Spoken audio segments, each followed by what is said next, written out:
As an international cricket journalist for 10 years, I tell you what, I have got a collection of international SIM cards that I will never truly understand. Now I find there is a company called Sally who gives you an eSIM and it makes it all so much easier. So if you're planning on making any trips, download your Sally eSIM app and you can also get a 15% discount if you say good areas, all one word, at checkout. Travel like a pro with your Sally eSIM today.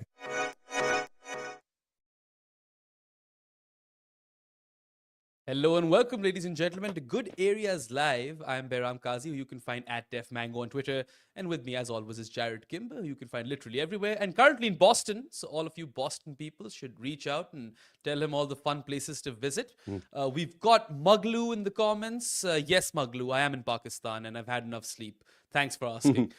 This time, I know we're coming live at an ungodly hour, but basically it's because I had to eat before my fast, and Jarrod, well, he was at a Nuggets game, which they lost, and I'm sure he's pretty pissed off about that. Anyway, They came back. It looked like they were going to lose by 20, and they almost stole the game at the end. So I'm not too disappointed. All right. We've got ATTTT as well in the comments with Pranoy Ghosh, Walking Alive, Arco, and Amit M. Along with Jessica Bell, of course, who is a regular. And of course, Jared and I, we plan to preview the semi-finals in this particular episode of Good Areas Live. And let's start with what happened today, right? So India, they managed to defend 250 versus New Zealand in Dubai and eventually defeated them by 44 runs. They've topped Group A and they've set up a semi-final date with Australia in Dubai on Tuesday. And I mean, they're clear favorites for that one, aren't they, Jared? Yes, I mean, I suppose Australia's the team that's beaten them most recently in an ICC tournament, haven't they?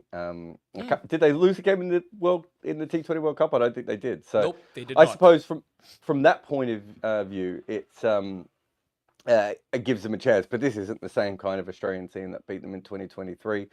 There's still there's still opportunities for Maxwell without Bumrah to go nuts or Travis Head to go nuts, right? And they can make a lot of runs, but on the ground dimensions and the kind of team that India is at the moment, it just doesn't look likely, does it? Yeah, so just on Australia, actually, before we get into India's performances and who's doing well, who isn't. I mean, Travis Head scored a 34 ball 50 versus Afghanistan. He was unbeaten on 59 or 40. And we've seen Josh Inglis get that unbeaten 120 versus England. Alex Carey got that 69. And Marnus got some runs as well. Matt Short, though, who got 63 versus England, is out injured, Jared. He's done for. He's not going to play any further role in this Champions Trophy. And Cooper Connolly, who might just have the worst haircut I have ever seen in all of cricket, has replaced him. But like Jake Fraser-McGurk's probably going to start, right? He's going to open the batting with Head. Yeah, it'd be interesting, won't it? I mean, the last time that any Indian fan probably paid attention to Jake Fraser-McGurk, he was still good, right? Yeah. Has he made a run since he left the IPL? Like, it's not been many, is it? So, look, no, it will be interesting, but that's another advantage to India, really. Although, I suppose if McGurk goes the full McGurkin, right, and smashes 80 off 30, then, it probably brings a little bit more chaos into it. Whereas at least with Short, you kind of knew what his ceiling was, I suppose. Yeah, well, they will also miss Matt Short's overs, but I suppose Travis Head can also roll over his arm. And Maxwell. They've got a lot of extra overs, don't they? It's not the end of the world from that. I'm not sure if you want Short to bowl all that much for the Indians. Or Head, really. Yeah, fair enough. Well, I mean, another disadvantage I suppose that Australia have is that they've barely played. They've played a game and a half, right? Basically, because there were 2 washouts. But, I mean, a lot of their batters have some runs under their belt. And I feel like, look, there's a big gulf between both teams. Australia are depleted. They were already without their frontline pace attack and Mitch Marsh and Cam Green and Stoinis. Now they've lost Matt Short as well. But, if there is a world in which they do beat India, it's the one in which Travis Head and Jake Fraser-McGurk go absolutely nuts in the power play. Like, they were, 90 for 1 in the power play versus Afghanistan? If they can be something similar to that, like maybe even 85 for 1 in Dubai, where it gets tougher to bat as the game progresses, then they're definitely in the game, right? So maximizing the power play is probably the only route that Australia have. Yeah, I feel like it was, as I said, it's up the chaos, hasn't it? Because even with Short, I know he would play big shots and everything, but you kind of know more or less what's happening with Short, Whereas I think in this sort of situation, that Fraser McGurk, if he goes nuts, that the ceiling is out there, and it also allows for Head to knock the ball around for a little bit longer if he wants to as well. I mean, it is the ideal partnership for Australia going ahead if it works, right? Like, I feel like, yeah, Travis Head is just very, very crucial to their cause, right? He does have a liking towards India, loves to play against them, whether it be the World Test Championship final, the ODI World Cup final, or the Border Gavaskar Trophy, in which he recently went back to back, as far as tons are concerned. But I feel like if India remove him, it's more or less game over. I don't trust Jake Fraser McGurk that much. And the surface is a slow one in Dubai. And I'm not sure how effective he could be over there. Plus, he's not in form. What about Maxwell, though? Yeah, Maxwell is a tricky one, right? I feel like his overs are probably more important over here. I mean, this might be an unpopular opinion, but I feel Smith and Manas are both going to be really important on that surface versus India. Because if someone's going to just keep the scoreboard ticking and make sure that there is some consolidation in the middle overs, it's those guys.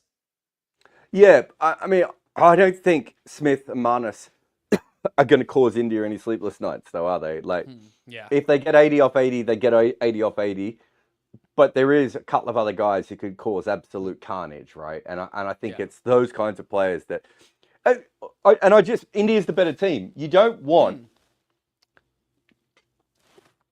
really want the opposition to have a sense of craziness or unpredictability when you're the better side, right? Like, you just want to be... That's why, outside of perhaps Glenn Phillips, India probably looked at that team today and was like, okay, well, we can beat New Zealand here. And now, if you've got Maxwell and you've got Head and you've got Fraser McGurk, even if you're like, well, Fraser McGurk's out of form, he only needs to be in form for 25 balls, right? Like, and it can cause so many problems. So, if I'm India, I'm not particularly worried about all this. And realistically, it's the other side of the ball where India should be able to cash in anyway, right? Like, we haven't seen the Australian bowlers get massacred yet. We didn't see them against South Africa. They got massacred at times against England, but then pulled it back quite nicely in what was a high-scoring game. But, Ben Dwarshuis, I don't think it bowled particularly well. It has very good figures so far at the tournament. Yeah. And I've been watching him thinking, he really should go at one stage in this tournament. So if I'm India, I'm probably more looking at the bowlers going, there's a lot here. Yeah, no, absolutely. I mean, even though Australia are this team who on their day could defeat anyone, and they've proven that in this tournament that regardless of the injuries, they're here to compete. But, sure, they're a problem-solving team, and they do that mid-tournament on the go, but that bowling attack doesn't inspire a lot of confidence. Spencer Johnson might be the only one who could potentially get Rohit out early, right? And then you're looking at Dwarshuis, who's picked up 2 3-fers on the bounce. I don't think a 3-fer is coming versus India. And then perhaps Sampa is the most important bowler, right? I don't want to sound like the guy who's always not a fan of Dwarshuis. You've watched him bowl. Yeah. Your thoughts? I mean, look, he did challenge the outside edge in the first 10 overs versus Afghanistan, but that surface was also... That's because the pitch was doing ridiculous. a lot at that time. It was quite crazy, right? I don't think he's the guy who can cause India any trouble. I feel like as far as fast bowlers are concerned, maybe Ellis can bowl some good defensive lines, in through the middle and at the death. And Spencer Johnson is the guy I'm looking at for new ball wickets. But I feel like the guys who really have to perform are Adam Zampa and Glenn Maxwell. It really will come down to that. How well can those two spinners operate versus India's elite batters in Dubai and conditions where India have already played so much, right? And they haven't played a single game. No, I mean, it's a big advantage for India in many different ways, right? And they've got an opposition team that has, 4, 5 major injuries, whatever we're up to with Australia at this point. You've got the ground that suits them, you've got the pitch that suits them, and Australia hasn't played there. Australia's, obviously had to fly in and everything else. Yeah. So there's a lot of advantages for India in this. But once the game starts, as I said, anything can happen. Dwarshuis can swing a couple through the gate and have Australia in front as well. I kind of think that with Australia, the game against England is probably how they have to win, which is the bowlers find a period in the game where it works and the batters bat to the top of their ability. Yeah, no, I agree. I feel like the power play will be very, very important for Australia. Both power plays, actually, when they bowl to Rohit and Gill and when they bat, because those 10 overs might just dictate how much runs they end up with. And show India clear favourites, but Australia, and we're in for or two really fantastic semi-finals. So yeah, before we move on to India and talk about them, by the way, I don't see Australia winning this tournament, neither does Jarrod, but we always say that and they somehow win tournaments. We've got Manan Shah with a super chat. He says, "Hey Jarrod, are you traveling through Boston alone? If you're looking for someone to go to the Celtics game with on Friday, well, he's DM'd you on Discord." I think on Friday is when the Sloan conference starts. So I think I don't think I'm talking on Friday though. I think my talk is on Saturday. But yeah, no, I went to the game today. I am traveling alone. I will be meeting up with a couple of people throughout the week, but I haven't done much. But man, I have seen your DM. I just haven't got around to it yet. All right, well, here's to hoping you guys hang out. All right, India, they went with 4 spinners and 2 seamers today, right? They've dropped Harshit Rana. They've picked Varun Chakravarthy. Finally, Jarrod, he spun an absolute web across. Ooh, he was good. The New Zealand batters. Yeah, I mean, we've been singing his song for a while. Just his second ODI. Figures of 5 for 42. Ridiculous stuff. Player of the match effort. He's got a bonus wicket of Bracewell in this game as well because they never reviewed. But honestly, they could not pick him. They had no clue, New Zealand's batters, on regarding which direction it was going to spin in. And what I loved about Varun was his pace variations. Some of them were zooters, some of them were ridiculously slow, and some of those deliveries were, somewhere in the middle of those two pace variations or pace extremes. It really was a masterclass. Yeah. I think they win anyway if he doesn't play today. But the difference is that from the moment he came on, they only needed one other spinner, right? Yeah. And realistically, it probably when Jadeja came on and spun the ball, it's like, oh, well, that's done. There's no way. I just couldn't see a way from New Zealand to win there. He's probably got. Don't want to say bonus wickets, although he had a literal bonus wicket at one stage there. But he's so skillful at what he does at the moment. He's so in control of it, and players are really struggling with it because no one's ever bowled in the way he's bowling before. I see Nikhil has put a message in here saying he's like Majib 2.0. Majib and Tikshana and Ajanta Mendis and those sorts of guys, and what Varun used to be, are basically just trying to deceive you by a couple of inches to the left or a couple of inches to the right. He's more like a wrong-un bowler who's trying to pin you down to the crease and using all these sort of micro variations and also using top spin. And it's very different. I've never seen anyone bowl like this before. It's like, it really is a fascinating way of going about it because he's not really moving the ball sideways all that much, ever. You have a look at the wickets against England as well. But this is why I wanted him in the side. It's not because I don't like Kuldeep or Harshit in this case. It's more that I just don't know. I haven't seen anyone work out how to play him yet in the last 7 or 8 months or however long he's been this version of himself. And it's like you just throw him in the middle, and the minute Will Young just didn't know what was happening, right? Yeah. Neither did who was it? Was it Glenn Phillips? Completely got so pick him. And you look, they couldn't really sweep him all that well. Like he's just a really interesting bowler at the moment. I don't really understand why it's working. You might need someone like Ashwin to go through it, more clearly than I would be able to. But it seems to me that he's bowling these balls and the top spin is playing as much a part of it as anything else. It's a fascinating thing to watch. It's like Rafa Nadal, right, at a certain point where the ball isn't quite where you want it to be every time you're about to play the shot, but it's fascinating. Yeah, no, absolutely. And I mean, honestly, like in 2021, when he was selected for the T20 World Cup and he got absolutely smashed by Pakistan, sure, there was due around, but was kind of made the scapegoat, right, in that defeat or in that failed World Cup campaign. And he actually got to exercise his demons in an ICC event in Dubai, which is a great arc. So I love that for Varun. And if you think about his improvement, right? Yeah.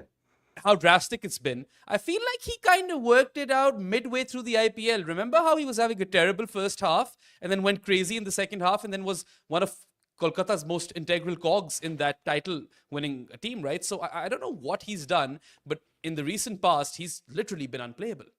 Well, he's basically gone from a Karen bowler to it's kind of a wrong-un bowler, really, which is what he does at the moment. But it's not just wrong-uns, and he's not always gripping the ball the exact same way. And so it's the extra topspin that is causing the problem. So Ravi Bishnoi and Rehan Ahmed are both wrong-un bowlers as well. But they are getting more side spin on their wrong-uns, right? And he's specifically bowling end over. And that's why I was talking about Rafa Nadal. Did you ever play tennis?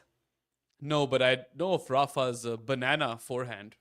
That I'm aware So of. if you play tennis against someone who puts on excessive topspin, and I sort of played just as, I don't know if it was someone else just before Rafa who was very similar. So there was this whole wave of kids who did the same thing. Was it Leighton Hewitt? Because he was no. No, there was a whole wave. I think it was Spanish players who because of the clay courts, would just put extra topspin on, which meant Carlos Moya. You're probably thinking about Carlos Moya. I'm not sure. It might have been him. I can't remember now. But when you go to play the ball, it drops before you think it's going to drop, right? So when you're in the position to play a normal shot, it's not in the position that you expect it to be, and then it kicks, right? So a bit like the back of the hand slower ball, which is exactly the same. That again.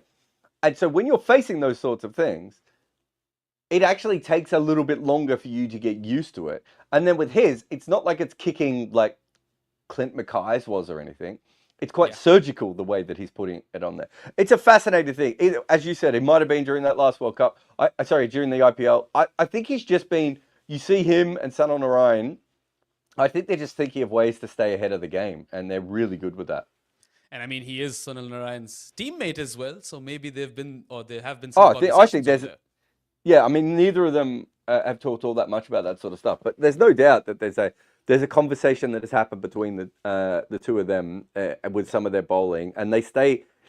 I think Narayan's great skill was always staying one step ahead of the trends, and that's what Varun Chakravarthy is doing as well. Yeah, no, absolutely. And I mean, look, 5 for 42 on the day. He absolutely ran right in Dubai. But all of India's other spinners were quite handy as well. Jadeja was getting them to rip like crazy. Akshar was super economical. And Kuldeep went for a few runs, but he also picked up 2 wickets. Now the question beckons, right? The $1 million question really is also what Gautam Dash's super chat kind of alludes to. Is that like, do they continue with the same formula of 4 frontline spinners with 2 seamers, and one of them is Hardik and he takes the new ball? Or do they bring back one of the seamers like Harshit Rana or maybe even Arshdeep? Where do India go from here? What do they do in the semi-final? Yeah, I think it's fair. I mean, you don't want to make any assumptions before the next wicket, and we get a little bit ahead of ourselves. But on the basis that we come off the IL T20 and these wickets just look wasted, then probably makes more sense to go in with the 4 spinners. I think that Kuldeep probably makes way if they want to bring back one more seamer. Yeah, I agree. Right? If a seamer is to come back, it has to be Kuldeep who makes way at this point. Yeah, which is what I was saying days ago. And that's not having a go at Kuldeep. He hasn't done anything wrong. It's just that he doesn't look like he's going to take that many wickets in the middle overs. And that's kind of what they need from that role, right? They can get other people to be economical. They don't really need him to do that. So I'd probably go. But at the moment, I'd probably just go with the 2 seamers unless the wicket looks fresher. You know, the thing with Dubai is, you know, there's all this stuff about Dubai wicket's going to suit India and everything. If they hadn't played any cricket in the last couple of months, it might not have, right? Yeah. Like the Dubai wicket can be all sorts of. Sometimes it can have pace and bounce. Sometimes it can be batting friendly. Like it's not a simple kind of wicket because they have different kinds of soil out there as well. So it can be a little bit more different than you would expect it to be. But the wicket that we are seeing at the moment, unless they see a drastic change, I'd probably play the extra spinner. Yeah, same, because it's extremely tired, that surface. And I mean, there's been so much cricket during the IL T20 as well, so it's understandable. Plus, maybe time of year in the UAE also impacts the conditions. I'm not too sure. I'm not an expert on this. But Gautam Dash is also asking that, was it the strategy to bowl Harshit Rana till the pitch got spin friendly and then they introduced Varun? I think they just did this because they had already qualified. I wonder if there's also just an element of they've probably been thinking about this. I think I mentioned at one stage that they could go in with the 2-seam option, you know, with Hardik as the second seamer. They were probably thinking about that, and they've been waiting for Kuldeep to take wickets in the middle overs, right? And it hadn't happened. And I think that's probably what we're seeing here. I don't think there's anything against Harshad or anything like that. I think it's more just to do with they needed wickets in the middle overs, and they've gone with the option that they think is most likely to do that. It makes them such a more dangerous team. Absolutely. No two ways about that. Also, another super chat by No One. He says, need Behram to be in unhinged mode the way he is on Pro Sports. It's more entertaining. I feel like I'm pretty unhinged over here as well. Plus, Jarrod is also I've never thought of you as hinged. Yeah, neither have I. But anyway, the other big performer for India, and who also happens to be a former title-winning Kolkata Knight Rider, was Shreyas Iyer. With the bat, he scored 79 runs, lots and lots and lots of pull shots, man, whether it be pace or spin. He was just pulling the ball left, right, and center today. I mean, the only two shots that I can remember which weren't pulls was that tonk over extra cover, right? And then he went big down the ground as well for 6 once. He was even dismissed off the pull. But, I love his journey as well, because this is a guy who didn't land a central contract and was kind of, treated harshly by the BCCI. Wasn't going to start versus England, but Virat Kohli was unfit. He gets a game never looks back. Even in this Champions Trophy, he scored that valuable 56-run innings versus Pakistan, so he has back-to-back 50s. And here's a fun stat for you, right? India's always harping on about how they have a number 4 issue, and we actually did a full video and a footmarks back in the day on how it wasn't really that big of an issue. But shout out to Abhishek AB on Twitter, the guy with the fun threads and all that nostalgia thread stuff. He had a tweet today that our man Shreyas Iyer at number 4 has 1,700 plus runs at an average of 52 plus and striking it at over 101. And in the history of ODI cricket, there have only been 7 batters who have scored more than 1,500 runs at number 4, and they have averaged 50. Out of them, Shreyas is the only batter who gets that average at better than run a ball. So really, he's becoming the quintessential number 4, Jarrod, at this point. And he came in to bat at 30 for 3. That's a pressure situation, so that even makes his innings more valuable. Yeah. Well, he wouldn't have come in at 30 for 3 if he's batting at number 4, but he was in at 30 for 3. Yeah. Essentially. I think he's got the best record of the last 20 years in against spinners in ODIs. I think he averages something like 80 or 83 against spin. And I think is it me and Dad and Mike Hussey overall might be slightly above him, yes. I think. But certainly I remember this. In the ball-by-ball database, I think he's right up there anyway. And certainly in modern times, he's miles ahead of anyone else. So it might be the last 10 years. He's miles ahead of anyone else. Look, he knows they're going to bowl short at him, and he's been practicing a lot with people bowling short to him. That's what being a professional is, right? That's all the pull shots you were talking about before. That's what it is. And, I've worked with batters who have weaknesses, and they don't want to deal with it, right? And they're like, but I can overcome it, blah, blah, blah. And he has stood there and he's worked it out, and that's kind of I think the only other issue he might have going ahead is perhaps lateral movement, which might be that might be the final thing for him to unlock. But he doesn't have to be great against lateral movement, and he doesn't have to be great against the short ball. He just has to be competent, right? And at the moment, what I love over here, that's all he's doing. He's turned a weakness into some sort of a release shot, and I love that, right? I don't know if that's what he's done. I think what he's doing, I haven't watched him play against England as well, is he's basically just got to a point where he's like, if you're going to bowl it to me, it's going to go for runs. You might get me out, but it's going to go for runs. So that means the opposition has to make a decision. So if you look at some other players, they just can't do that, right? There are some players, when they have a weakness, they can't. There's no way for them to score off that weakness. And I just think he's game planning it a little bit to be like, I'll probably go out to this shot occasionally, and sometimes they'll get me out early, and if they do, they'll bowl it even more. But I reckon I can get 3 or 4 boundaries away very quickly. Like there was the game against England where he just turned it around because they just, it was streaky, and it will be streaky at times, but I'm more than happy with that.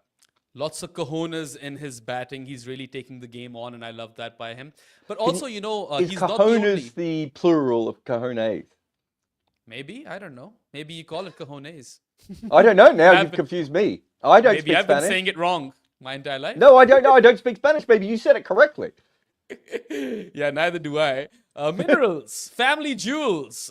Use your synonym of choice. But anyway, he is obviously one of India's informed batters, but not the only one. Gill's got a ton and a very good 46 versus Pakistan. Kohli had a ton earlier as well. Rohit Sharma has gotten his starts, and sometimes a 40 off 30 is all you need from him in the first 10 overs. So he's got that checkbox checked, right? And scored that ton versus England, which wasn't too long ago. And then, Hardik comes in towards the end today and hits his big hits down the ground. 45 valuable runs by him. Akshar is no longer a floater. I feel like he is their number 5, and he also strung up that partnership of 98, which was very valuable today, and contributed with 42 runs. Everything is working out. The only issue for me over here is that KL Rahul didn't really keep exceptionally well today. He did drop 2 catches, and the only innings in which he got runs was versus Bangladesh, where he got dropped as well. So is there a case now to bring in Rishabh Pant for KL Rahul? Because I kind of feel there is.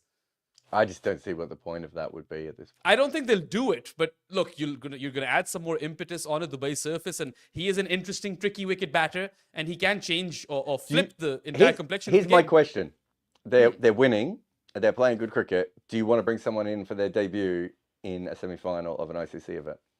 Not That's the debut, tricky but part. sorry, first game back. I should mean, not debut. You know what I mean? Like, it just for me, it's just like if your team's not playing well and you've got into a semi-final, then you're like, okay, maybe. I just personally wouldn't make that change. Like even the Varun for Kuldeep thing, which I'd been talking about for ages. I generally wouldn't make that change. It was just that I could see how they could upskill their side to a point where it made them, I don't want to say unbeatable, but really hard to beat. And I'm not sure, I love Rishabh Pant, but I'm not sure that he does that in the same way in this situation. Well, I mean, look, my concern more so is even the keeping, right? Sure, I'm adding the dynamism of Rishabh Pant's But no batting, one but he's cares a about far- keeping. He's a far better keeper than KL Rahul. If you remember the ODI World Cup final, India and Australia, KL Rahul's keeping was terrible. Today, he dropped 2 catches, right? I don't know, man. I feel a lot more comfortable with Rishabh Pant around, or maybe it's just my bias because I love the guy. I absolutely adore Rishabh Pant. But if they cared about wicket keeping, they wouldn't be picking KL Rahul anyway. That's also fair. But anyway, India are looking really, really strong. They're clear favourites to not just win the semi-final, but lift the trophy. No two ways about it. And it's their tournament to lose. We've got consensus over there, and I'm sure all of you guys feel the same way. Let's talk about New Zealand, all right?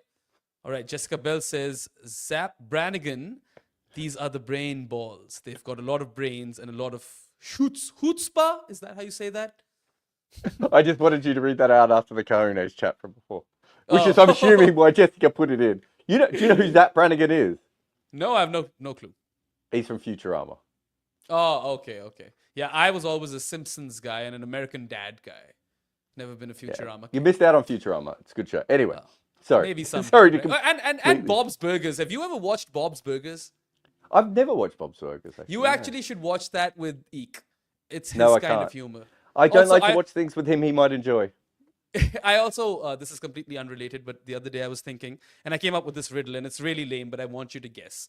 What do you call a person who is mates with Eek? I don't know. Eco-friendly. Oh my God. I know it's terrible, but I love it. Oh my Anyway, God. Coming to New Zealand, right? I was really fascinated by that call at the toss because there is no dew around in Dubai and the wicket only gets difficult as the innings progresses.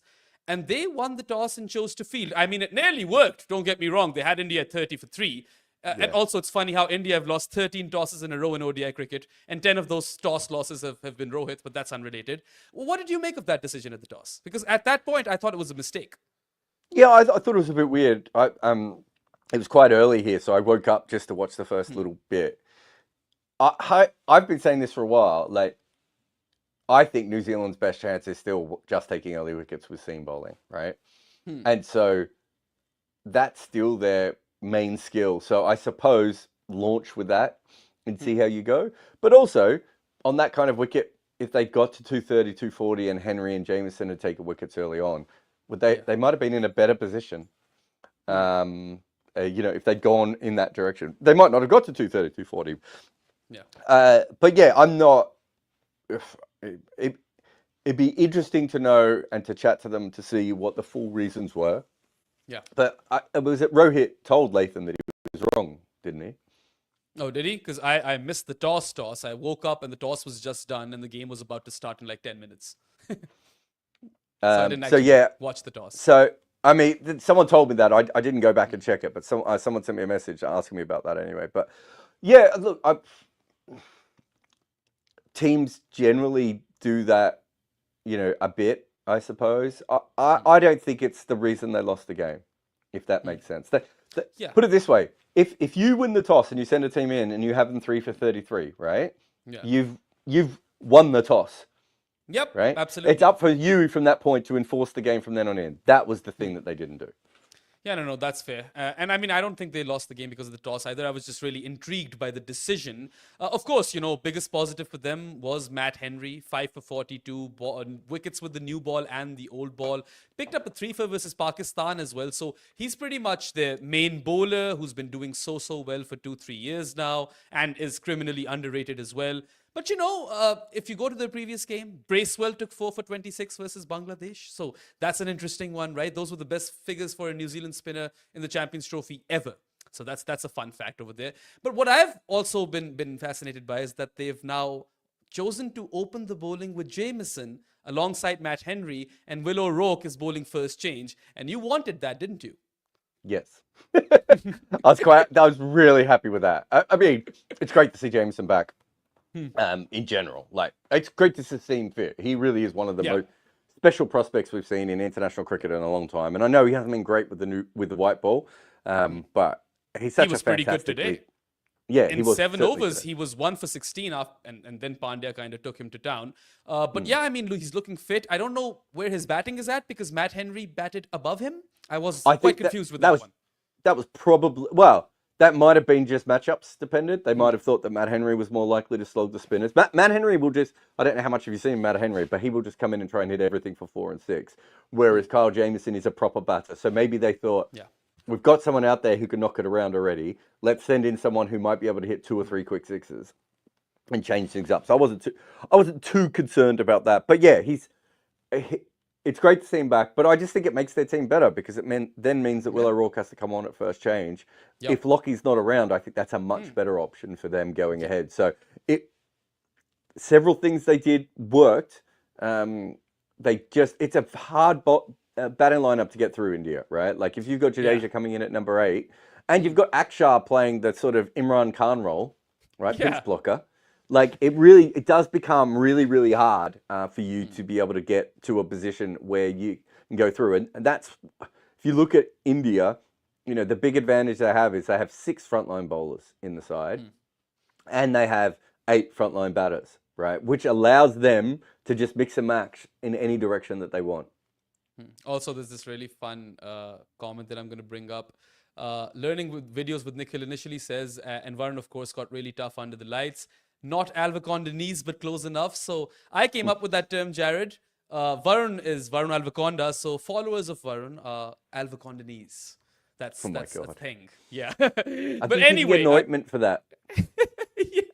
Anyway, I like the way New Zealand's bowling attack is shaping up because Matt Henry is really, really potent with the new ball. He's just got a 5-for, got a 3-for versus Pakistan. The spinners aren't like world class, but I think Santner and Bracewell, the fact that they bat as well, that gives them some luxury, deep batting order. And Santner picked up a 3-for versus Pakistan. Bracewell picked up a 4-for versus Bangladesh. So they've been amongst the wickets. And then Jamieson as the opening bowler, sharing the new ball with Henry and Will O'Rourke at first drop. It makes a lot of sense. Although I do feel that one of New Zealand's biggest strengths in this tournament is that they have been a spectacular fielding side. Glenn Phillips has taken 2 outrageous catches at point and backward point. One-handed takes, one with his left hand, one with his right. If you look at the 5 best catches of the tournament, his is probably, both of them are top 2 or top 3 at the very least. And then Kane also took 2 one-handed catches today. So they're not putting a wrong in the field. And that's why I feel like if they had to beat India, it had to be this game, right?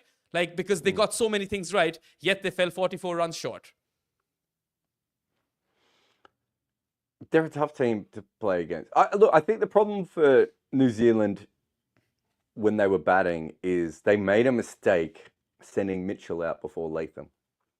Yeah, that's fair. They probably should have sent Latham out. And I understand why they didn't, because they thought, well, we need one big hitter. But what it takes Mitchell so long to get started. He really is the semi-trailer of batters, right? Like once he's downhill, he's probably just going to hit everything for 6. But Jesus Christ, it takes a long time to get him downhill. And he's not in. As we said the other day, I know he missed the other game through sickness. He just doesn't look in great form to me. He's just not picking the ball up brilliantly at the moment. But I really think what they needed at that stage was just to knock it around, get to 30 overs, and be like 120 for 2 after 30 overs, and then just go, okay, Mitchell, Phillips, let's just unleash and see if we can catch up at that stage. Yeah. It's a very, very hard bowling attack to get away. I think, honestly, until Jadeja spun that ball, I thought New Zealand had a realistic chance of chasing that down. Once he spun that first ball, I was talking to my friend Jake, who does a lot of the cricket betting, and he was just like, that's it.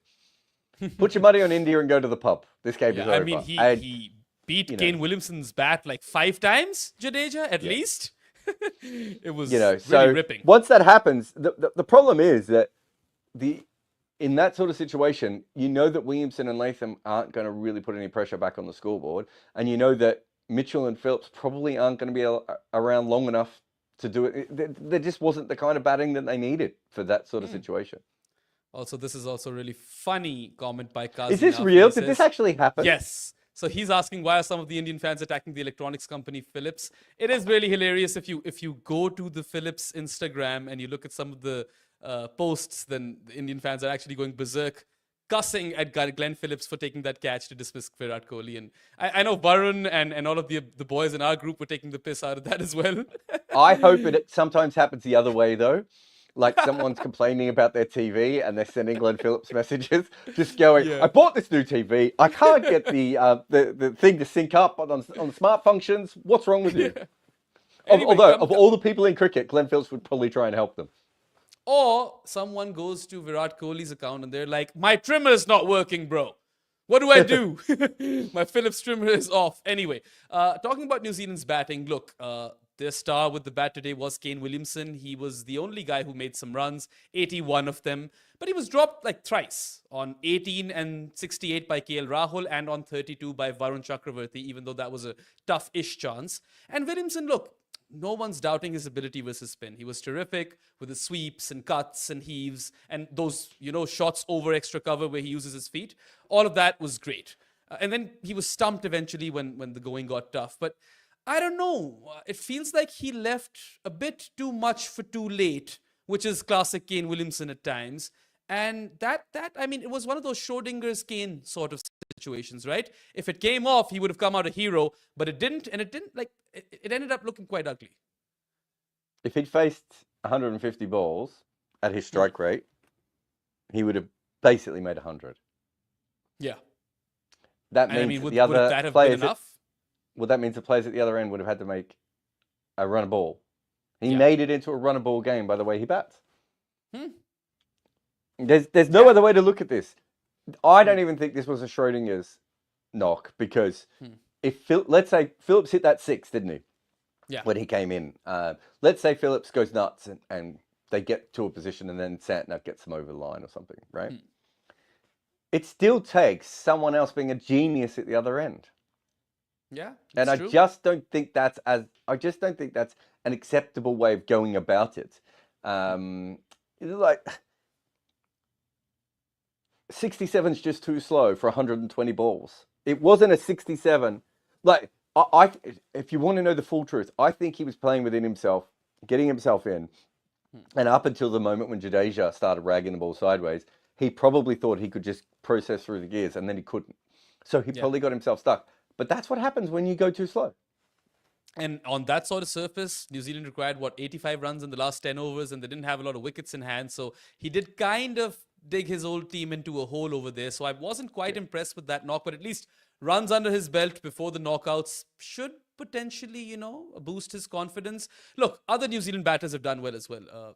Tom Latham has been in terrific form after three consecutive ducks in ODI cricket. He got a scrappy 50 versus Pakistan, which was very chancy in the Tri-Series final. And since then, he scored a ton versus Pakistan and then 55 versus Bangladesh. So he might be important going forward. Rachin scored a ton versus Bangladesh, which was also chancy, but still 100.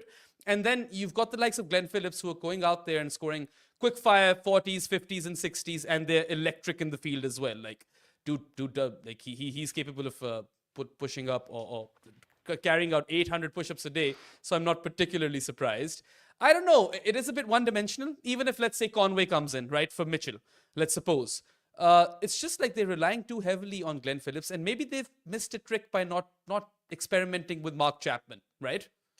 I kind of feel that they really need Ratchet Ravindra and Phillips to make runs every game. Yeah. And that's just, I mean, Phillips has a really good record, and we know Ratchet Ravindra's done well, but it just feels that everyone else is going to score at a rate that it's just not going to, it's not that it shouldn't beat, if a team like Pakistan doesn't have good form, it's going to beat Bangladesh. It might be okay against Afghanistan as well because of the kind of team they are. But in general, when you're going up against what seems to be the three best white ball teams at the moment, they just score so much quicker, right? South Africa, Australia, and India just score so much quicker, right? And I just don't. That's why I was much more interested in their bowling than I was their batting, because I just don't know if they can ever really do what they need to do with the bat. Yeah. I feel like Will Young might have to come good over here because he was the player of the series versus India in the test matches where they swept them 3-0 in their own backyard. And he's also scored a ton versus Pakistan.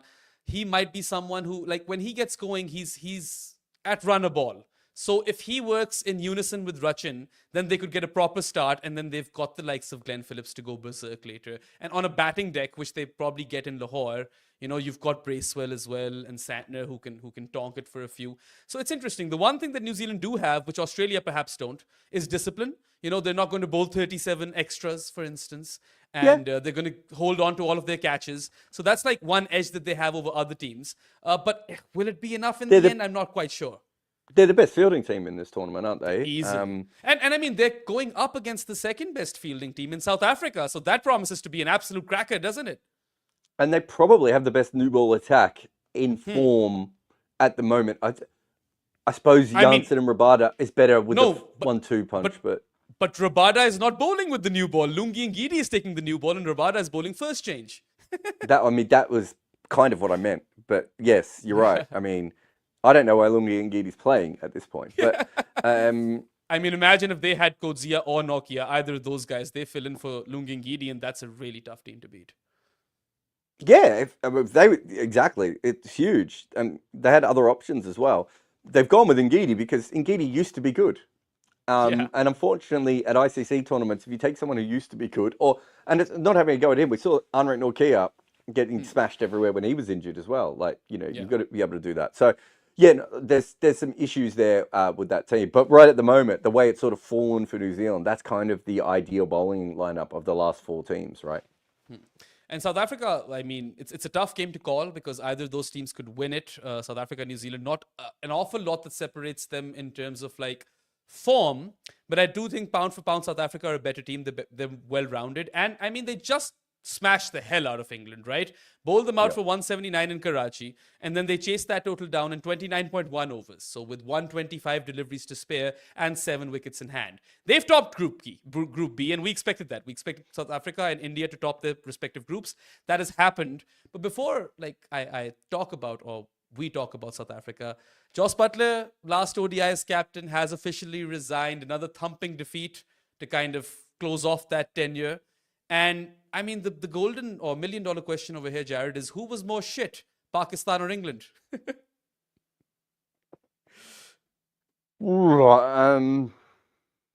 I suppose considering their form coming in, it's Pakistan, isn't it? Yeah, I suppose so. They were also playing at home, and England could have won 2 games, which they lost. Yeah, England's form was shit beforehand, and they played okay. They just I'm not going to overcome anything. So I suppose that's one way of putting it. But yeah, they're both pretty shit. Yep. And I mean, Pakistan may have gotten a point and England is at 0, but I also objectively feel that Pakistan were more shit in this tournament. Anyway, coming to South Africa, a killer bowling attack, which is in form. Take Lungingidi out of it for a second. Let's forget that he exists, okay? I try. Marco Jansen took 3 for 39 versus England in his 7 overs, and he's been pretty good with the new ball. And then he's taken 2 spectacular catches as well, right? So, very important play for South Africa. Kagiso Rabada took 3 for 36 versus Afghanistan. Bowling first change, which is weird, but still works, right? Wiaan Mulder is a very interesting one, right? He actually had a poor start to his game versus England, dropped Joe Root on 3. Then he completely clattered his stumps later on. He's got this nip backer, the wobble seam nip backer that is causing a lot of people trouble. He's gotten rid of Babar Azam with that delivery recently as well. Joe Root with the exact same delivery. And he ended up with 3 for 25. Not a lot of, pace behind him, but he's been mighty successful. And then add Keshav Maharaj, who's ever consistent, right? He's picked up, 3 wickets in this tournament with 2 for 35 versus England. But 40 overs are looking solid for them. And yeah, I mean, my only worry is that if they go to Dubai, they have to play Shamsi then ahead of Ngidi. And I don't know what's better. Markram might bowl 10 overs there, right? Yeah, I mean, he probably should. Maybe they should go for the extra batter. It's one issue that I have. Who's the backup seamer in that lineup? Who I don't believe they have. Oh, Corbin Bosch, isn't it? Oh yeah, Corbin Bosch is there. Yeah, I kind of would go. I mean, I think Lungi Ngidi's a better player than Corbin Bosch, but this Lungi Ngidi is not. And I think you probably just need to make the decision to move him on at the moment. The problem with that is, and I don't know how much this is an issue at the moment, but politically, not always easy to move on from someone like Ngidi in certain situations for South Africa, especially a knockout game. Yeah. But I don't know if that's a problem at the moment. I don't think he's there because of politics. I think he's there because he was good and now he's not good. And so with all those other injuries, they're like, no, we need a senior member. And Corbin Bosch is not a senior member. He's hardly played. He's not really a frontline bowler, if we're being honest. He's a backup bowler. But they don't really, I just don't think they can keep going with Ngidi because with Wiaan Mulder bowling as he is, if they had the 5th bowler, they're really tough. Really tough team. And you throw in a couple of overs of Markram when you need to, and suddenly you've got, the backup as well. Yeah, no. I mean, I think South Africa's bowling attack for at least 40 overs of it checks out. I am concerned about the Ngidi overs, but if they make it to Dubai, I feel like Shamsi probably plays ahead of him, even though I'm not I think Shamsi's also toast at this point in his career, but they might just have to go that direction, if not play another batter in there, perhaps, and bowl 10 overs with Markram. But I mean, the problem is, as you just said, Ngidi and Shamsi are both in career worst form, right? Yeah, the red flags. With Shamsi, it might be, that's it. I hope it's not, because he's a really lovely guy and a really talented cricketer, and I hope he gets another go. But a good mate of CS as well, right? Well, he's, I think, I'm trying to think, was he one of the people who might have contacted me and asked, he said, if you need someone for the podcast, let me know. Just a really nice guy to praise. And, I've exchanged messages with him and talked to him about his career over the years. A really lovely guy. And Ngidi's a really talented bowler. Ngidi's played in the IPL and had success, right? This isn't just South Africa. We've seen it transfer around the world. But they've gone to this tournament with guys who are not at that level. And the rest of the team is flying, right? Yeah. It's just that one question mark. They're still my favourites. I've been saying for ages that they were the second best team in this tournament. There's nothing I've seen, although we haven't seen that much of them. There's nothing I've seen that suggests that's not the case at the moment. I was shocked. The last game they went in with Australia as favourites, and I was like, are you kidding me? Who on earth thinks Australia should be favourites against South Africa right now? It's interesting, right? Because obviously we just spoke about their bowling, but their batting is really, really strong as well. And they've all scored runs, right? Ryan Rickleton scored 8 ton, puts the ton in Rickleton, really, versus Afghanistan. And then Rassie van der Dusen has gone back-to-back, right? 50 versus Afghanistan and unbeaten 72 versus England. And he takes his time, much like Daryl Mitchell, but then once he gets going, he can be a bit ballistic as well. And then, You've got Markram, who does have a tight hamstring, so they'll be hoping that's not serious. But he scored a 50 versus Afghanistan. Temba scored a 50 versus Afghanistan. And Temba was also ill, actually. So maybe, like... They were all maybe sick in that injury and last illness. game, weren't they? Yeah, injury and illness could be the bane of their existence in this tournament. But let's hope that's not the case. Hopefully everyone is fit for the semi.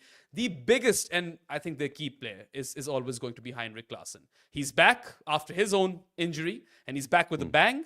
41 ball 50, 64 of 56. And he actually now has 5 ODI 50s back to back on the bounce. He's gone ballistic in the form of his life. His peak is unlike other peaks that we've seen. I think we compared his peak to Travis Head's peak because how they've both kind of been in the system for a bit and now they've really like come to the fore and are on top of their game. And if you look, I don't know if you watched that knock versus England, but he's usually a spin basher, right? He absolutely annihilates spin. He did not spare England seamers one bit. He was slapping them, pulling them in his jabby fashion. And then there was this one over of Jofra and maybe the over before that where he continued to hit identical punches through the covers for 4. He is unstoppable. But then a failure might be due after 5 back to back. To be honest, he'd been failing for quite a while before that. So he is owed some runs. He had a terrible SA20. You know, he's probably the biggest problem. The 2 problems for New Zealand are if the top order works, because then that's what sets them up. But the second one is that they can't really get away with Rachem Ravindra and Glenn Phillips and even Michael Bracewell, even perhaps Mitch Santner, but certainly Bracewell against Heinrich Klaassen, right? Because you're not talking about an over where he takes you for 12. You're talking about an over where he takes you for 28. And you know, that's the issue with Heinrich Klaassen in this kind of form, right? And to be honest, that's probably one of the if they do end up in the final against India, that'll be one of the things that India will be looking at as well. Of if Heinrich gets going, it's just different, right? Yeah. I mean, it's interesting because they're going to play in Lahore, New Zealand, South Africa, and we've now seen a different sort of surface in Lahore, right? In the Afghanistan-Australia game, where the ball does a lot when it's new. And even under lights, it has that tendency if you can control it. And then it's kind of sort of sticky at times where the spinners are in the game. So I don't know like if that's a good thing for South Africa or not. Because, I mean, barring Heinrich Klaassen, they could get troubled by spin, right? Miller is good. Yeah, if Stubbs plays, I don't know. Yeah, Miller's come back. They've got a couple of guys who can knock it around. I mean, it just depends on the wicket. I don't think it's not like I know Bracewell's bowled well, but I could see how they could also score quite quickly off Bracewell. And from the perspective of Santner, if Santner's the only one you have to worry about, you can knock him around for the first 7 overs and then perhaps go at him towards the end. Actually, Markram's also there, so he could also bash spin potentially. I mean, if he's got a hamstring. I mean, hopefully he's okay because, like we said, if they get to Dubai, South Africa, they'll need both of Markram and Klaassen. Those are very important players for them over there, right? It's going to be interesting. I feel like I'm sensing a last ball thriller in Lahore. I don't know why. Yeah. Okay. Let's do it. Yeah. So South Africa. Do you want me to check the odds on the tie? Yeah, sure. South Africa and India was our final that we kind of predicted before everything started. So it's interesting how we're kind of brewing towards that. But hey, it's a nice to see event. Anything could happen. And New Zealand has been a bogey team for South Africa as well, as much as it has been for India. Like, they always knock them out. Yeah, I think in New Zealand's case, obviously they weren't ever going to play India, but not having to play India and now not having to play Australia in a semi-final is pretty good for them, isn't it? Like, it's a good...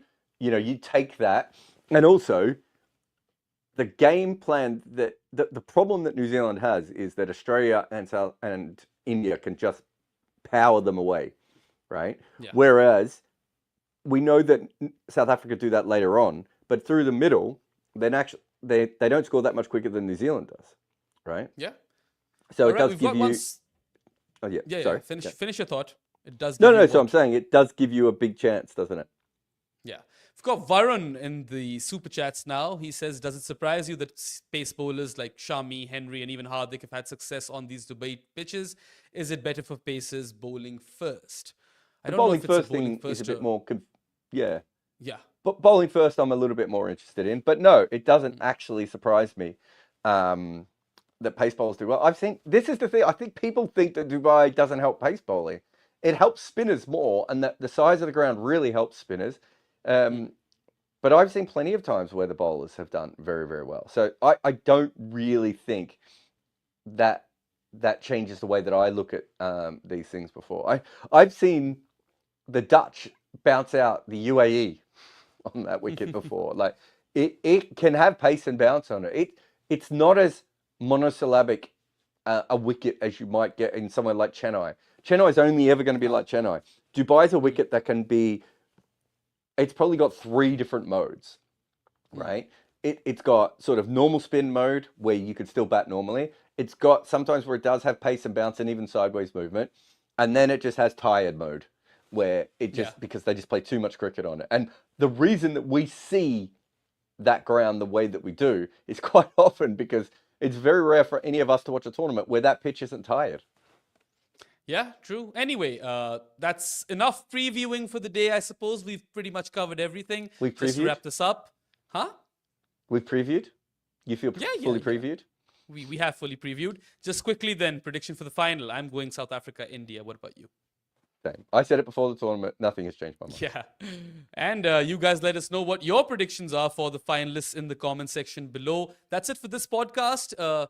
And we'll see you soon enough. Just a quick reminder, you can go to goodareas.co and bookmark that webpage. And that can prove to be your one-stop shop for all the work that we do as part of this team, whether it be written content, videos, or podcasts. And we've got tons of stuff coming up. Jarrod and I are just going to discuss the plan for live shows after we're done with this one. And you guys, thank you for tuning in at this ungodly hour and interacting with us in the comments section and sending us super chats as well. Hope you have a good one. We'll see you soon enough. That's all for now. Goodbye.